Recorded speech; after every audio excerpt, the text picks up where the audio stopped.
하나님의 말씀은 요한계시록 8장 1절과 2절을 먼저 읽겠습니다. 그리고 그 일곱째 인을 떼실 때 그 하늘에서 반시간쯤 고요하더니 내가 보매 하나님 앞에 그 일곱 천사들이 있어 일곱 나팔들을 받았더라. 거꾸로 보는 요한계시록 오늘은 8장입니다. 일곱째 인 네 나팔 소리 한 독수리의 외침 이런 제목으로 말씀을 나누겠습니다. 요한계시록 8장은 7장 다음에 있는 것이고 9장 앞에 있습니다. 지난 시간에 요한계시록 9장을 봤는데요. 거기에는 다섯째 나팔과 여섯째 나팔이 나옵니다. 그 다섯째 나팔은 전 3년 반의 일이고 여섯째 나팔은 후 3년 반의 일인 것이 우리가 보았습니다. 그렇다면 네 나팔들은 바로 전 3년 반 전이니까 초대교회부터 7년 환란 직전까지의 일들을 나타낸다고 볼 수 있습니다. 근데 여기에 보니까 1절에 그리고 그 일곱째 인을 떼실 때 일곱째 인이라고 하면 이제 마지막 인이죠. 두루마리가 있는데 7개로 인봉이 되어 있어요. 그래서 하나씩 뗄 때마다 어떤 사건들을 통해서 어떤 일이 일어난다는 걸 미리 말씀해 주셨는데 이제 일곱째 인이 떨어진 다음에는 이제 두루마리가 펼쳐지는 거죠. 그래서 두루마리가 펼쳐져서 다시 첫째 나팔, 둘째 나팔, 셋째 나팔, 넷째 나팔, 다섯째, 여섯째, 일곱째까지. 그러면 그것들은 무엇일까요? 요한계시록은 1장에서 나왔듯이 1장 19절에서 바로 사도 요한이 본 것과 사도 요한이 보고 있는 것과 사도 요한이 본 그 장면 이후에 있을 일들을 기록한 것이 요한계시록입니다. 그러니까 요한계시록은 종말에 대한 기록이 아니라 종말을 포함한 전체적인 기록입니다. 초대교회부터 이제 종말을 넘어서 천년왕국과 새 예루살렘까지 전체. 그래서 그럼 두루마리가 펼쳐지면은요. 그러면 종말만 있는 것이 아니잖아요. 그래서 두루마기가 펼쳐지면은 초대교회부터 있었던 일부터 다 끝까지 나아가는 것이죠. 그죠? 그러니까, 일곱째 봉인을 떼면은 첫 번째로 들어가는 거죠. 그래서 여기에 일곱째 인을 떼실 때 하늘이 반 시간쯤 고요하더니. 그래서 이 반 시간의 의미가 굉장히 중요합니다. 반 시간이 무슨 얘기일까? 근데 우리가 그 요한계시록 3장에서도 보았고 특별히 요한계시록 17장 12절에 1시간이라는 기간이 뭔지에 대해 설명이 나옵니다. 그죠? 짐승이 활동하는 시간이 바로 1시간이라고 그랬어요. 요한계시록 17장 2절에 보니까 12절에 내가 보던 열불들은 여러 왕들이니 아직 나라를 얻지 못했으나 다만 그 짐승과 더불어 왕들처럼 1시간 동안 권세를 받으리라. 그러니까 쉽게 말하면 적그리스도 바다에서 오르는 짐승이 1시간 동안 권세를 받았다는 거예요. 그래서 요한계시록에서 1시간은 7년이라는 것이 나옵니다. 그러면 오늘 반 시간이라고 하는 것은 얼마의 기간일까요? 쉽게 3년 반이라는 기간을 알 수 있습니다. 그렇다면 초대교회에 3년 반 동안에 그 마귀가 고요했던 그 시간이 언제 있었을까요? 예수님이 공생애를 시작할 때부터 마귀가 시험을 했는데 그 다음에 마귀가 예수님한테 접근을 안 해요. 그러다가 나중에 십자가에 못 박을 때쯤 나타나 활동을 하지 않습니까? 그것이 누가복음 4장 13절은 뭘까요? 마귀가 모든 시험을 다 한 후에 얼마 동안 떠나니라. 그래서 이 얼마 동안 기간이 얼마일까? 그래서 이것은 이제 40일 금식을 하시고 이제 마귀에게 시험을 받으신 장면입니다. 30세가 되셔서 이제 당장 이런 일이 벌어진 거예요. 그러니까 공생의 시작한 시점에서 지금 마귀가 시험을 했고 그 시험에 통과하시면서 마귀는 떠나갑니다. 근데 요한복음 13장 2절에 볼까요? 마귀가 벌써 시몬의 아들 가룟 유다의 마음속으로 예수를 팔려는 생각을 넣었더라. 요한복음 13장은 이건 무슨 얘기죠? 예루살렘 가셔서 지금 벌어지는 일이에요. 요한복음 12장에 보면 6월절 바로 엿새 전에 베다니에 도착하셔서 그날 저녁에 예, 잔치가 벌어졌고, 그래서 6월절 어린 양이 예수님이라는 것이 이제 지정이 되죠. 그러고 나서 이제 13장이 나오는 거예요. 그러니까 예수님 공생의 마지막 순간이니까 3년 반쯤 되죠. 그죠? 마지막 3년 반쯤에 대해서 마귀가 가룟 유다를 통해서 거기서 활동하기 시작합니다. 이 기간이 3년 반이에요. 그래서 요한계시록 8장 1절에 그것은 일곱째인을 떼실 때, 그러니까 다시 두루마리기에 처음부터 나오는 거예요. 그죠? 두루마리기에 처음부터 보려고 하는데 그 일이 나타난 겁니다. 그러니까 예수님이 공생 기간 3년 반, 그래서 드디어 십자가에서 죽으시고 부활하셔서 이제부터 그 복음이 선포되고 초대교회가 시작된 거잖아요. 그 기간을 말씀해주고 있습니다. 2절에 보니까 내가 봄에 하나님 앞에 그 7 천사들이 서 있어 7 나팔들을 받았더라. 그러니까 이 7 천사인데 그 7 천사라고 했어요. 그러니까 그것은 앞에부터 쭉 나오는 거예요. 그러니까 1장부터 나오죠. 7 천사가 있고 그 7 별들이 있고 해서 그 천사들이 그 나중에도 나팔에 부는 역할도 하는 것 같아요. 7 교회에다가 7 천사가 각각 해서 그 편지를 하나님의 뜻을 전달하는 그런 그 천사가 여기에도 사용되는 것을 볼 수가 있습니다. 그것이 바로 요한계시록 1장 20절에 보면요.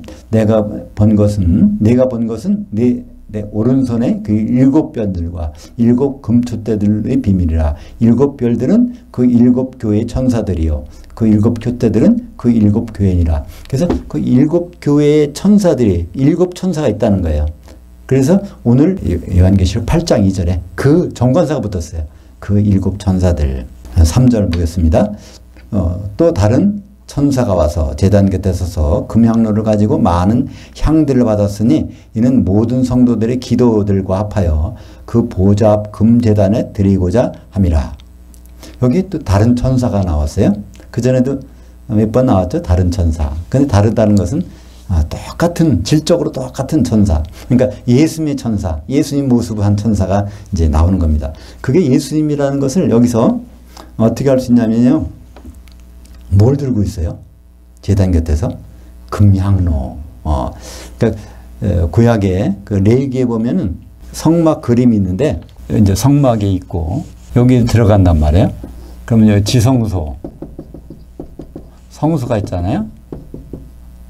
여기 이제 떡상이 있고 여기에 이제 등잔대가 있는데 여기에 뭐가 있어요? 향단이 있어요. 그러니까 향단에는 뭐가 놓여 있어요? 금향로가 놓여 있어요. 그죠? 이제 유대인들은 1년을 360일로 쳐요. 그러면 1년 360일 동안 항상 여기에 있어요.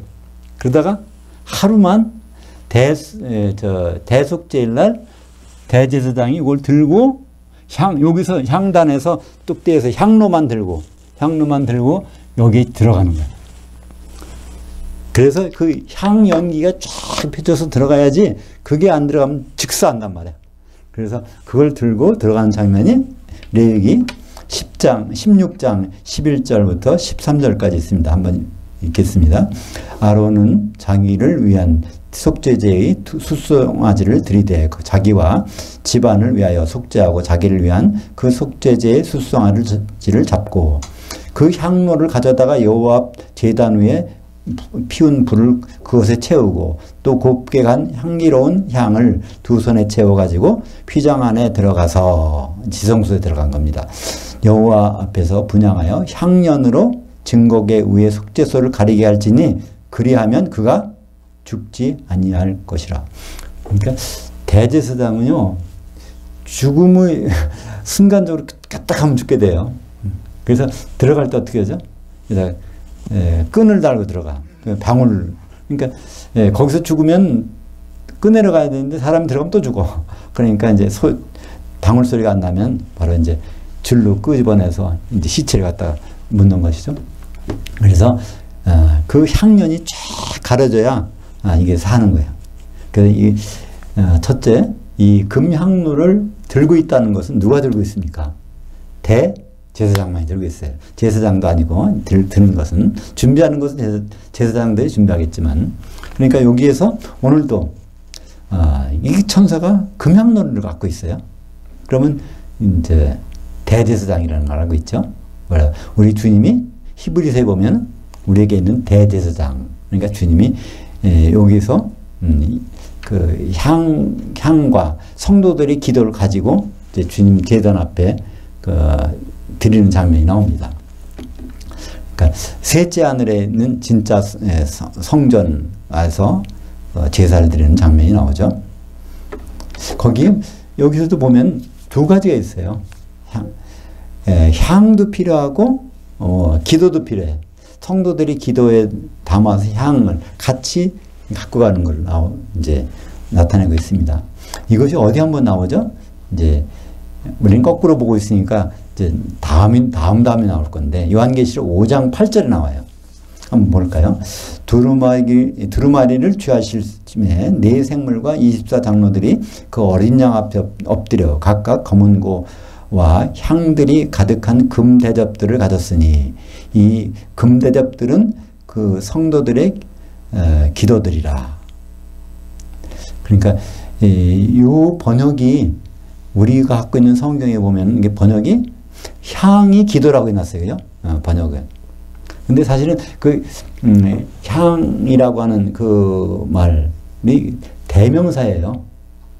헬라어로는 하이라는 말인데 하이는 복수 대명사예요. 근데 헬라어에는 대명사도 여성이 있어. 하이라는 것은 그 여성의 복수거든요. 그럼 앞에 나오는 명사 중에서 여성이 있는 걸 봐야 돼요. 그러면 금대접은 여성이고 향은 중성이에요. 그러니까 이게 향이 될 수가 없어요.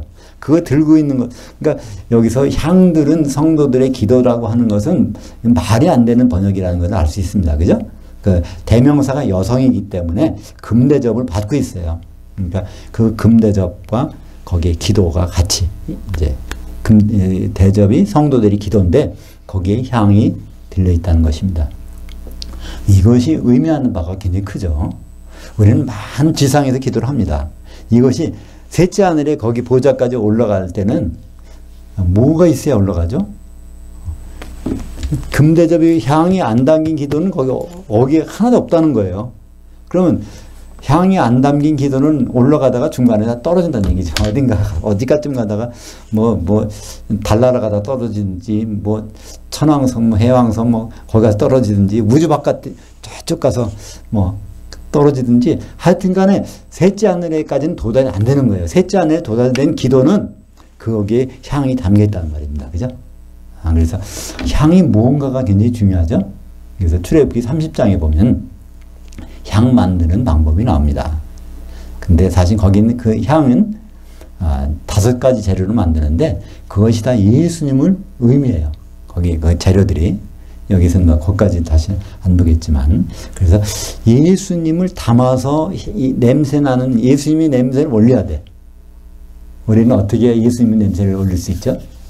우리가 예수 그리스도의 몸을 만드는 과정에서 예수님의 냄새가 나겠죠. 그죠? 몸을 만들면은. 몸을 만들지 않으면 예수님 냄새가 안 나. 그래서 우리는 기도도 중요하지만 더욱 중요한 것은 바로 예수 그리스도의 몸을 만드는 그것이 더 중요하다는 것이죠. 우리가 그 사실을 이제 요한계시록에서 발견할 수가 있습니다. 너무나 중요한 건데 번역 하나 잘못되는 바람에 이거 향이 기도다. 향이라는 것은 끊이냐고 1년 365일 항상 피워야 되니까 교회에서 기도가 그치면 안 되지. 큰일 나지. 그래서 기도팀을 만들어요. 어떤 데는. 그죠? 릴레이 기도를 한단 말이에요. 권사님들을 시켜서 그냥 계속 24시간 기도하게 만드는 교회도 있는데 그거는 요한계시록 5장 8절 번역을 잘못된 거를 그대로 가지고 하는 거예요. 바로 그 기도는 중요해요. 대접이니까.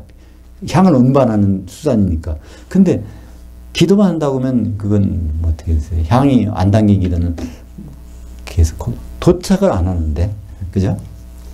그래서 지상에서 많은 기도가 사실은 도착되는 건 별로 없을 것 같아. 거기에. 사람은 많이 한다고 하지만.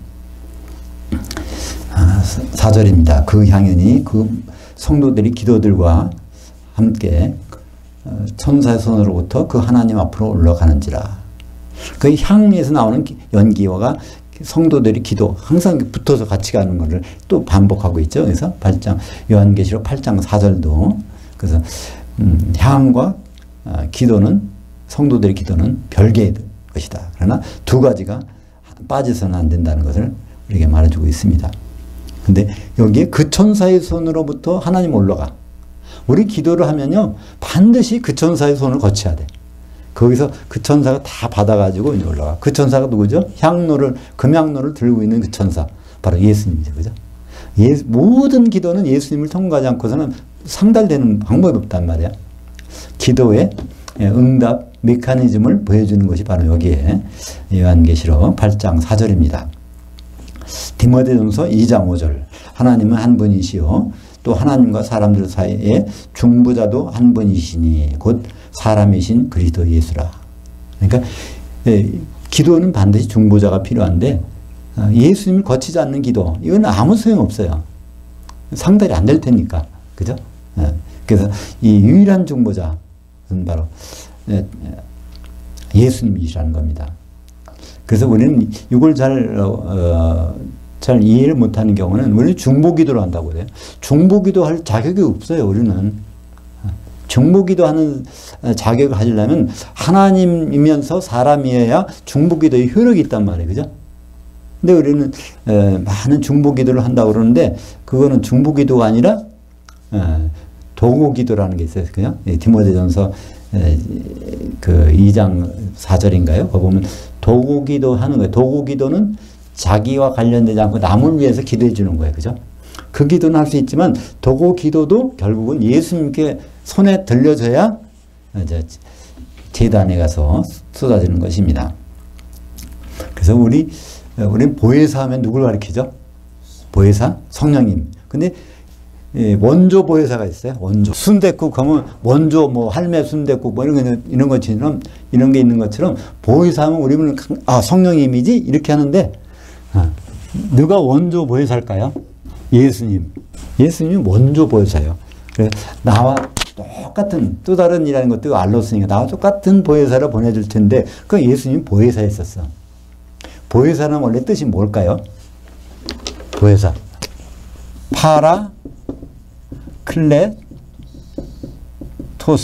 파라클레토스라는 말을 번역한 게 한자로 번역한 게 보혜사예요. 파라라는 말은 옆이라는 뜻이고 클레토스는 불러앉혔다. 불러냈다. 그러니까 이건 법정 용어입니다. 파라클레토스는요. 이 사람이 재판받으려고 그러는데 어떻게 자기를 이렇게 설명할 방법이 없는 거야. 언변이 어눌하거나 지식이 없거나. 그러면 누굴 불러옵니까? 변호사가 딱 거기서 해준단 말이에요. 근데 예수님이 변호사 노릇하면 뭐가 문제겠어요? 죽을 죄를 졌어도 괜찮아. 예수님이 대신 십자가에서 죽어주셨으니까 다 완전히 해결되는 거예요. 바로 예수님이 보혜사입니다. 근데 그 보혜사가 오셨다가 가시는 거예요. 근데 똑같은 보혜사를 여기다 보내놓고 간다는 거예요. 그러나 그분은 이제 셋째 하늘에서도 보혜사 노릇하는 거예요. 그죠? 그 바로 요한일서 2장 1절에 나옵니다. 나의 자녀들아 내가 이것을 너에게 쓰면 너희로 죄를 범하지 않게 하려 함이라. 만일 누가 죄를 범하여도 아버지 앞에서 우리에게 보혜사가 있으니 곧 의로우신 예수 그리스도시라. 근데 우리말 개역 개정에는 보혜사라고 번역 않고 대언자라고 번역해 버려서 이건 뭐 선지자처럼 번역해 버렸단 말이에요. 그게 번역이 아닙니다. 파라클레토스예요. 보혜사라고 번역해야 돼요. 왜 거기서 번역을 이상하게 해놨는지는 모르겠지만 그래서 보혜사. 예수님은 셋째 하늘에서 보혜사. 성령님은 우리 가운데 교회 가운데서 보혜사. 지금 우리는 두 분의 보혜사를 네, 모시고 있는 거예요. 그죠? 그래서 예수님이 보혜사 노릇 거기서 무슨 일 하시느냐? 모든 기도를 거기서 취합해가지고 제단을 쏟는 그 보혜사 역할을 하신단 말이에요. 5절에요. 그 천사가 그 향로를 가지고 그 제단에 불을 담아다가 그 땅으로 소돔에 우레와 음성과 번개와 지진이 나더라. 그래서 기도를 가지고 거기다 쏟으니까 응답이 나오는 겁니다. 응답을 어디다 쏟아요? 교회. 그러니까 그 기도가 올라간 것은 최종 응답이 이제 교회로 나타나는 것을 우레와 음성과 번개와 지진으로 표현하고 있습니다. 반드시 기도가 상달되면 이렇게 응답이 나오게 되어 있습니다. 왜 그렇죠? 예수님이 중보자이시니까. 반드시 거기에 상달이 되니까. 그래서 이 요한계시록 8장 1절부터 5절까지는 하늘에 우리의 기도가 어떤 방식으로 전달되는가, 그것을 다 보여주고 있어요. 그러니까 여기에 들어가지 않는 기도는 그러니까 실속이 없는 기도예요. 그죠? 쭉정이 기도라고 할까요? 뭘 기도를 할까? 아무리 기도를 많이 한다고 신나게 해도 뭐 방언으로 하건 예언으로 하건 뭐 통성 기도하건 무슨 기도 간에 바로 향이 안 담긴 기도, 예수님의 몸냄새가 안 담긴 기도, 그거는 말짱 헛거라는 것을 기도의 종점에서 우리가 확인할 수 있습니다. 그 다음에 6절 보죠. 그 7 나팔들을 가진 7 천사들이 나팔 불기를 준비하더라. 그래서 7 나팔이 쭉 불리니까 두루마리 책에서 첫 번부터 쭉 나오게 되는 거예요. 그러면 여기에 이제 오늘 8장에는 4 나팔만 나와요. 그러면 이 4 나팔의 내용이 뭘까 생각하기 위해서는 9장의 내용을 봐야 됩니다. 그죠? 9장에 5째 나팔을 보니까 이거는 전삼년반이야. 7년 환란 거야. 그러면 이 4 나팔은 7년 환란 전이니까 초대교회부터 7년 환란 전까지의 그 내용을 이제 나타내는 것이라고 볼 수 있습니다. 그죠? 그래서 요한계시록 9장 1절에 5째 천사 나팔 불매 내가 보니 하늘에서 땅에 떨어진 별 하나가 있는데 무저갱이 열쇠를 받았더라. 그래서 이게 전삼년반 일입니다. 무저갱은 나오는 것은 귀신이 나오죠. 그래서 우리가 9장에서 봤을 때 귀신 쏘인 황충 성도들이 갑자기 성도를 괴롭혀 꼬리로. 그래서 전삼년반에는 그 괴롭힘을 당합니다. 성도들이 다른 사람한테 괴롭힘 당하는 게 아니라 같은 성도들한테 괴롭힘을 당하는데 그 꼬리라는 것은 뭐라고 했죠? 예사에서의 바로 거짓 선지자라고 그랬어요. 성경의 말씀을 겸허하게 말하는 그것으로 성경을 괴롭히는데 죽이지는 않더라. 그리고 이제 9장 13절에서는 6째 천사가 나팔 불매 거기에 이제 7년 이제 후 3년 반이 시작되는 것이죠. 그리고 요한계시록 11장 14절에는 둘째 화는 지나갔으니, 그러니까 후 3년 반 지나갔으니 셋째 화가 있다. 그래서 주님이 재림하시기 전까지 7 대접의 재앙이 쏟아지는 것이 셋째 화가 되고요. 그래서 요한계시록 15장 1절에 보면 모든 화가 3가지가 끝나는 것이 나옵니다. 또 하늘에 크고 이상한 다른 이적을 보면 어떤 7 천사들이 7 재앙들을 가졌으니 곧 마지막 재앙들이라. 하나님의 진노가 이것으로 마치리로다. 근데 여기서 7 대접의 재앙은요, 7 나팔을 불고 각 교회에다가 그걸 전해주고 하는 그 천사는 아닌 것 같아요. 그죠? 왜 그러냐면 7 대접의 재앙을 가진 그 천사는 거기 정관사가 안 붙었어. 그냥 7 천사들이, 그러니까 7 대접의 재앙을 쏟는 천사는 별도의 천사 같아요. 그죠? 뭐, 그게 큰 문제는 아니지만, 그런 구별을 성경에서 우리에게 보여주고 있습니다. 그러면 첫째 천사가 하는 걸 볼까요? 첫째 천사가 나팔 부니 피 섞인 우박과 불이 나와서 땅에 쏟아지며 땅의 3분의 1이 다 버리고 수목의 3분의 1도 다 버리고 각종 푸른 풀도 다 버렸더라. 이게 땅이 화를 당했어요. 그러면 무슨 일일까요? 교회가, 그죠? 그러니까 교회가 여러 지금 시대를 중세 또 초대교회부터 많은 희생들이 있었죠. 그런 순교한 일들을 여기서 나타낸다고 볼 수 있습니다. 둘째 천사는 어디다 쏟아져요? 바다에다가. 바다는 세상. 그러니까 교회를 통하지 않고 이루지 않지만 그냥 믿는 사람들, 그죠? 그 믿는 사람들에게도 똑같은 화가 미치는 것을 볼 수 있습니다. 그리고 10절에 셋째 천사가 나팔 부니 이때는 강물에 쏟아진다고 그래요. 그러면 강은 어딘가요? 강은 땅과 바다가 연결되는 게 강이잖아요. 그죠? 그러니까 교회 출석됐다가 막 또 그냥 세상에 있다가 아마 중간 정도에 위치해 있는 사람들 같아요. 10절에 셋째 천사가 나팔을 부니 횃불같이 타는 큰 별이 하늘에서 떨어져 강들의 3분의 1과 여러 물샘에 떨어지니 이 별의 이름은 쓴쑥이라.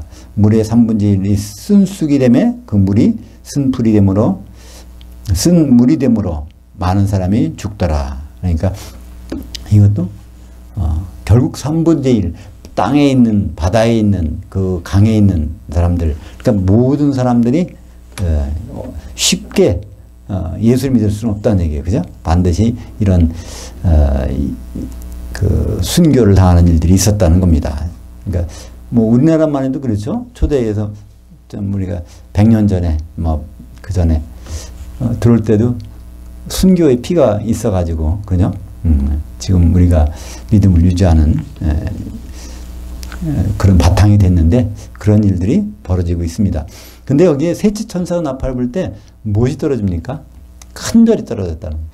그러니까 별이라는 건 천사입니다. 요한계시록에서. 큰 별이 뭐가 있어요? 떨어진 별, 그건 그 타락한 천사. 큰 별이 떨어진 거니까 그 마귀겠죠. 사탄. 그래서 그 마귀가 접근한 물을 먹으면 다 써서 결국 화를 당하는 그런 것이 있죠. 마귀가 접촉하면은 그런 일들이 벌어지고 있습니다. 12절을 볼까요?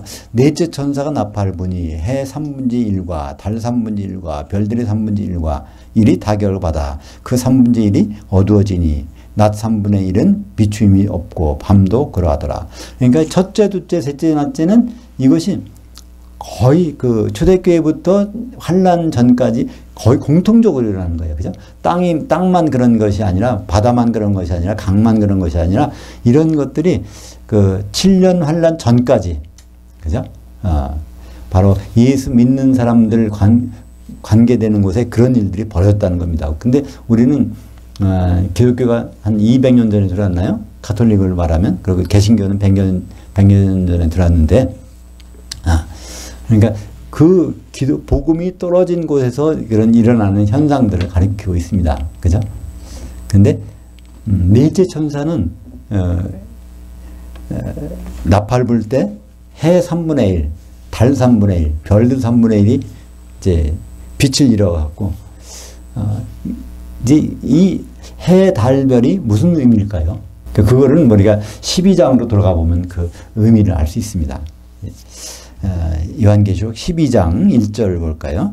그리고 그 하늘에 큰 이적이 보임이 그 해를 옷 입은 여자가 있는데 그녀의 발 아래에는 달 있고 그녀의 머리에는 12별들의 왕관을 썼더라. 그러니까 해라는 것은 예수님을 의미하고요. 또 예수님이 보내준 성령님을 의미하죠. 그 다음에 달이라는 것은 사도들을 의미합니다. 그죠? 해의 빛을 받아서 우리에게 반사해 주는 거니까 사도들은 예수님 말씀을 우리에게 전달해 주는 그 역할을 하죠. 자기 생각, 의견 전달하지는 않습니다. 그 별들은 천사들인데 그들이 다 복음을 운반하는 그 의미를 갖고 있죠. 그래서 해달별이 3분의 1이 어두워졌다는 얘기는요. 그 뭘까요? 복음이 흐려진 걸 나타내죠. 구름 끼면 흐려지는 것처럼 해, 달, 별이 없어지는 게 아니라 보이기에 그렇게 복음이 점점 7년 환란 시대로 가까워질수록 이제 흐려지는 걸 볼 수 있습니다. 사실 우리가 그걸 느껴요. 벌써. 그죠? 그러니까 원래 복음의 진수는 뭐에 있을까요? 원전이 있단 말이에요. 그죠? 하나님이 원전으로 주셨으니까.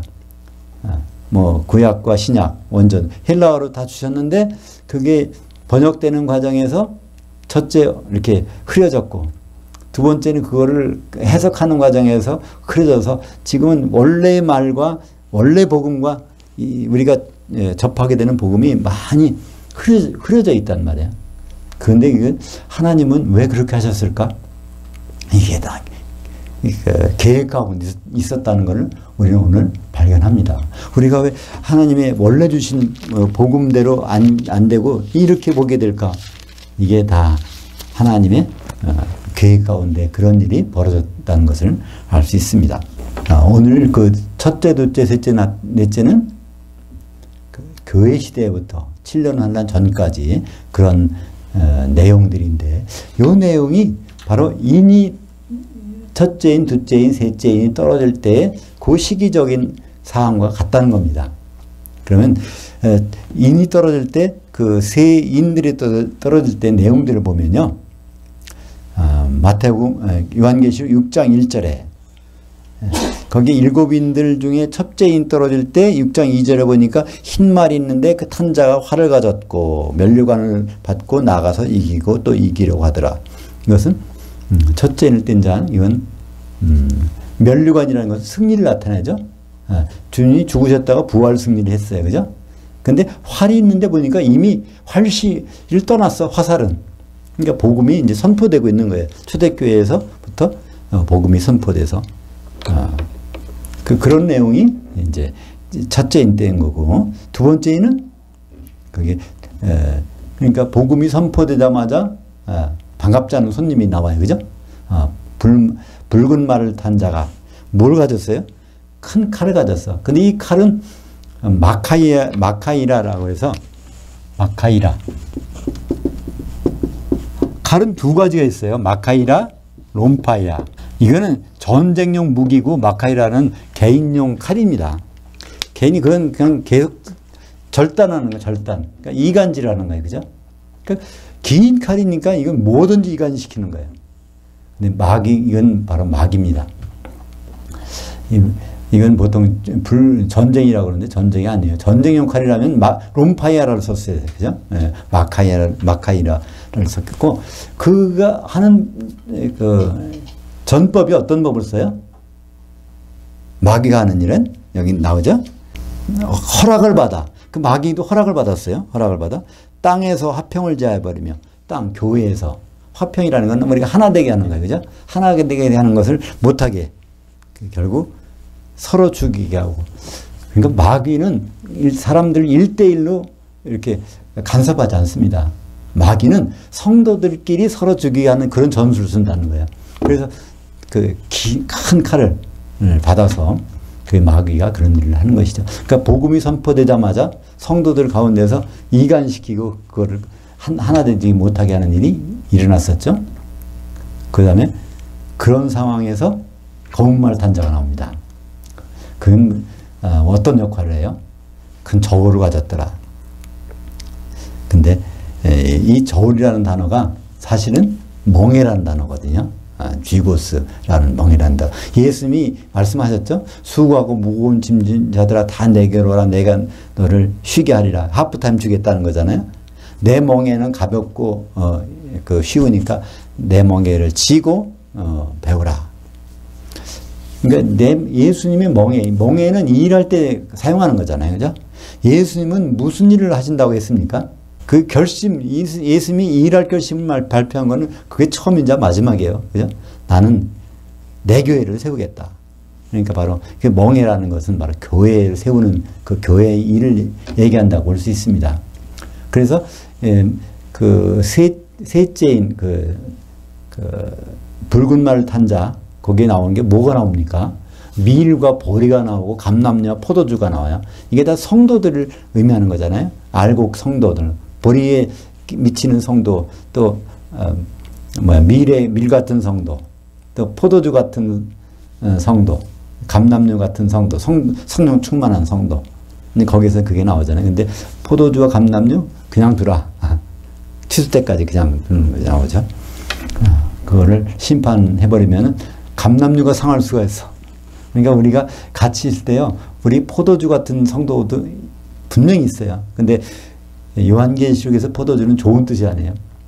변질된 성도를 포도주라고 그래요. 거기서 변질된 성도. 그러니까 변질된 배도한 성도들과 감람류 같은 성도들, 성령 충만한 성도가 같이 있게 내버려뒀어요. 마지막 때까지. 그래서 요한계시록 6장에 첫째인, 둘째인, 셋째인이 초대교회부터 7년 환란 바로 전까지 그런 일이라면, 나팔은 첫째, 둘째, 셋째, 넷째 나팔. 그 나팔이 바로 그 시대에 일어나는 일들을 가리키고 있습니다. 이제 마지막에 13절입니다. 또 내가 보고 들으니 공중에 날아가는 한 독수리가 큰 소리로 이르되 땅에 사는 자들에게 화가 있으리니 이는 새 천사들이 불어야 할 나팔 소리가 남아 있음이로다 하더라. 이건 우리가 구장을 했기 때문에 금방 이해가 가죠. 화. 전3년 반, 후 3년 반. 그 다음에 7대접이 쏟아지는 재앙, 마지막 재앙. 이제 이렇게 나오는 것이 이제 9장과 11장에서 이제 끝나게 됩니다. 근데 여기 하나, 공중에 날아가는 독수리가 여기 나온다는 거예요. 이 공중이라는 단어는 메스 우라네마라고 그랬어요. 메소 하면 중간이야. 우라네마라는 건 하늘이야. 하늘의 중간에서 왔다 갔다 하는 거예요. 그러면 하늘들에서 보이는 하늘과 보이지 않는 하늘을 왕래하는 그런 분이 있다는 거예요. 하늘들에 있는 거기서 왕래하는 바로 이게 주님의 천사라고 볼 수 있죠. 그죠? 그게 한 독수리라고 그랬어요. 독수리라는 건 정관사가 없어. 어떤 독수리? 그러니까 우리가 보는 그냥 독수리가 아니라 이상하게 신기하게 한 독수리가 있는데 그게 이제 그 독수리가 바로 이 교회에 대해서 예언하는 겁니다. 이제 앞으로 화가 있다. 근데 이 독수리를 누가복음 17장 30절에 이 독수리에 대한 정체가 나옵니다. 한번 17장 30절, 34절, 35절, 37절을 한번 같이 읽어보겠습니다. 인자가 나타나는 날에는 이러하리라. 내가 너희에게 이르노니 그 밤에 둘이 한 자리에 누워 있음에 하나는 받아들여짐을 얻고 하나는 쫓겨내짐을 당할 것이요 두 여자가 함께 맷돌을 갈고 있음에 하나는 받아들여짐을 얻고 하나는 쫓겨내심을 당하리라. 그들이 대답하여 이르되 주여 어디오니까 이르시되 그 몸이 있는 곳에 독수리들이 모여지느니라. 그러니까 여기 그냥 번역을 개역 개정의 번역은 데려감을 당하고 버려둠을 당한다니까 휴거가 안 되고 그냥 있는 사람과 휴거가 된 사람으로 이렇게 착각을 하게 만들어놨어요. 근데 원래 단어는 받아들여지는 것과 거기서 그 추방되는 것. 그러니까 다 공중에서 공중으로 다 올라가잖아요. 그리스도께서 강림하실 때 모든 믿는 사람은 올라가. 근데 거기 가서 열천의 비유처럼 거기 가서 쫓겨나는 사람이 있단 말입니다. 그죠? 그 인자가 올 때 이런 일이 일어난다고 하니까 그 제자들이 물어보는 거예요. 그게 어디입니까? 도대체 그 인자가 어디로 오십니까? 그러니까 거기 예수님이 답변이 그래 인자가 어디로 온다. 이 말 대신에 하신 말씀이 37절에 그들이 대답하여 이르되 주여 어디 오니까 인자가 오는 것이 그러니까 그 몸이 있는 곳에 독수리들이 모여지느니라.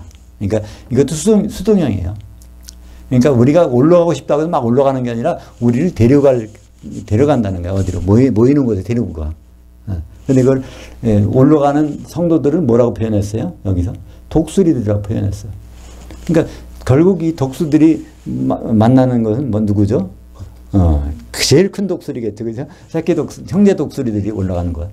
그러니까 이거는 어렵게 생각하지 않아도 번역만 제대로 되어 있다면 바로 예수님이 큰 독수리 그리고 성도들이 올라가는 것이 이제 그 작은 독수리들 이렇게 표현되는 걸 볼 수 있습니다. 특별히 여기에 모여진다는 단어가 그건 아주 성경에서 몇 번 안 나오는 단어입니다. 아주 특별한 단어예요. 그건 어디에 쓰는 단어라고요? 재림 때 예수님 앞에 쓴 모임, 에피시나고게라는 단어. 에피시나고는 동사음.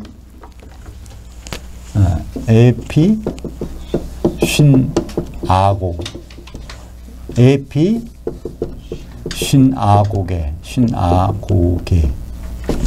시나고게가 뭐죠? 히브리인들이, 유대인들이 모이는 회당이에요. 그죠? 그들이 모이는 거야. 근데 여기 에피가 붙었어. 에피라는 거는 어디에 짤딱 붙어 있는 거는 완전히 한 몸이 돼서 붙어 있는 그 상태를 히브리 말로 그 붙어 있는 상태, 이걸 에피라고 해요. 그러니까 그 하나가 돼서 짤딱 붙어 있는 몸. 그 모임을 에피시나고게. 그런 모임을 하는 것을 에피시나고그. 근데 그게 수동형으로 그렇게 한 몸이 되어갖고서 예수님 만난다는 거예요. 그 단어가 어디 나옵니까? 데살로니가 후서에 2장 1절에 그 단어가 나옵니다. 형제들아 우리가 너에게 구하는 것은 우리 주 예수 그리스도의 강림하심과 우리가 그 앞에 모임이라는 건 보통 모임이 아니에요. 시나고게가 아니야. 에피시나고게. 성경에서 이 단어는 2번밖에 안 나와요. 히브리서 10장 25절에 한번 거기 나와. 모이기를 패하는 어떤 사람들과 하지 말고 그런 모이기가 아니에요. 그 에피시나고게에서 떨어져 나가면 안 된다는 말로 한 건데 우리가 잘 모여야 되는 것을 교회에 잘 모여야 돼. 예수 믿는 사람 잘 모여야 돼. 그걸 써먹으니까 그 의미가 안 없어진단 말이에요. 그죠? 주님 앞에 그 모임에 들어가는 거기서 떨어져 나가면 큰일 난다는 거예요. 그죠? 히브리서 10장 25절은. 그 단어가 데살로니가후서 2장 1절에 주님 앞에 나오는 모임. 이 성경에는 딱 2번밖에, 명사로는 2번밖에 없어요.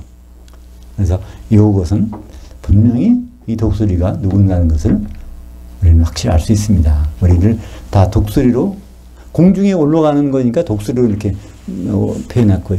예수님도 그러니까 우리들을 만나는 분. 그러니까 독수리가 만나는 분 누구겠어요? 독수리야지. 그래서 독수리. 그래서 이것이 이제 요한계시록 12장에 보면 거기도 독수리의 2날개를 받아서 두 증인을 독수리 2날개로 표현하는 것들이 나옵니다. 그죠? 그래서 우리는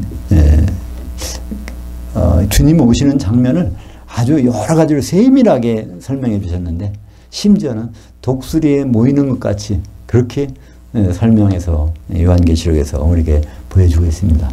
우리의 궁극적인 소망 그건 단 한 가지밖에 없어요. 공중에서 주님을 만나는데 거기서 그분과 에피시나고게 떨어지지 않고 한 몸 되어 있는 것.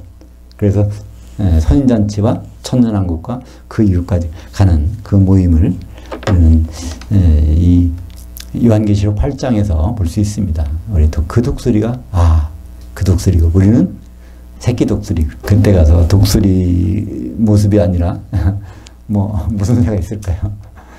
다른 새가 되면 우리는 그 모임에 못 들어가겠죠? 기도하겠습니다.